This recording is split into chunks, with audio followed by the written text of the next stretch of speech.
Drugs నిర్మూలనకు ప్రజల్లో అవగాహన కల్పించే లక్ష్యంతో వైఎస్ఆర్సీపీ నేతలు శ్రీ సత్యసాయి జిల్లాలో 2K రన్ నిర్వహించారు. సోమందేపల్లి మండల కేంద్రంలో జరిగిన ఈ కార్యక్రమంలో మాజీ మంత్రి ఉష శ్రీచరణ్తో పాటు యువత, పార్టీ శ్రేణులు పెద్ద సంఖ్యలో పాల్గొన్నారు. డ్రగ్స్ కు దూరంగా ఉండాలని యువతకు పిలుపునిచ్చారు ఉష శ్రీచరణ్.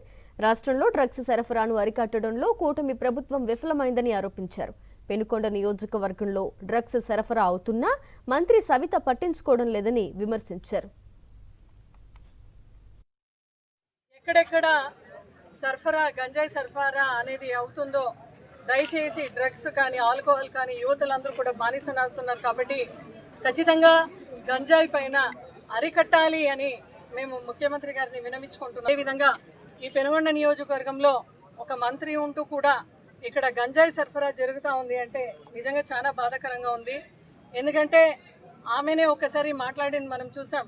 గంజాయికి ఎంతోమంది బానిసనైనారని ఆమె అసెంబ్లీ సాక్షిగా మాట్లాడింది. కాబట్టి ఇటువంటి నియోజకవర్గంలో మంత్రిగా ఉంటూ కూడా ఇంకా డ్రగ్స్ని అరికట్టలేకపోవడం నిజంగా చాలా బాధాకరం.